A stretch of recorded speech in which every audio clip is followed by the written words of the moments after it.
these are some of the improvements that you can look forward to in the future. Cool. Next one. Next clip. So this one is about utilities.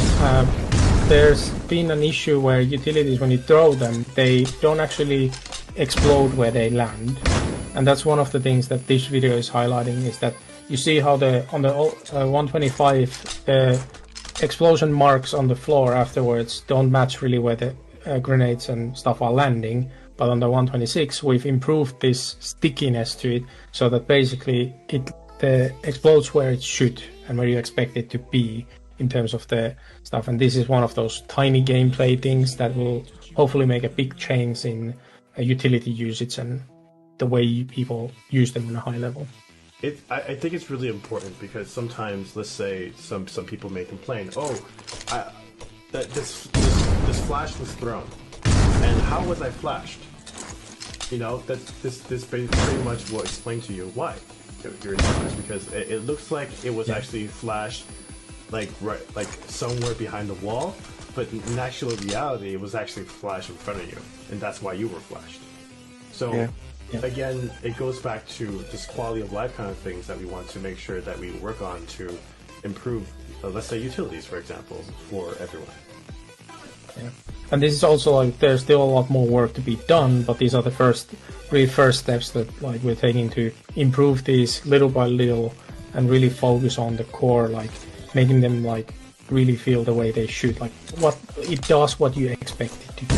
That's the whole goal with this. And yeah, just you can see the difference here yourself, like with the way it lands and where the actual explosion marker happens on the ground compared to where it lands on the old one. So those are the kind of tiny things, like it might feel almost silly that it's such a tiny thing, but it does make a lot of difference in gameplay wise, that you know that it's going to land exactly there because that's how I'm going to throw it. For sure. But like, yeah, maybe we can go to the next. I just want to say one more thing. It's just, you want, wherever the grenade lands, let's say the smoke grenade, to have that cover for you to walk over. You would really want it to land there and not somewhere else. Okay, so the next thing. So the next one, this is about tracers. So you can see on the older one, they're much bigger and much more covering when you're shooting with this kind of burst. With Vector is a good example. You don't really see where the bullets are actually landing. You just see a blur of lines happening.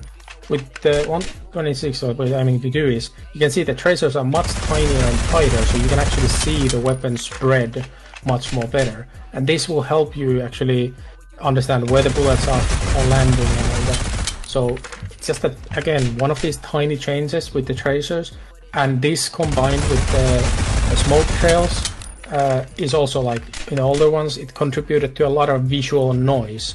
This is something we've focused on removing with it, and you can see here the new cool view models for a couple of these weapons and things. Just a little teaser in this way that you didn't even notice that we were talking about, that there's the new view model right there. So yeah, you can see the big difference with the Vector, probably. So I hope people understand that this is also on an iPad, so you can see the difference there. So this is what you can expect with these changes, and the focus that we have for the gameplay side of things. Like everything is focused on improving gameplay visibility and improving how everything feels. And yeah, just few minor teasers. Let's save the rest for the actual release and patch notes and stuff. But this was just for everyone who's hanging out here with this in the stream.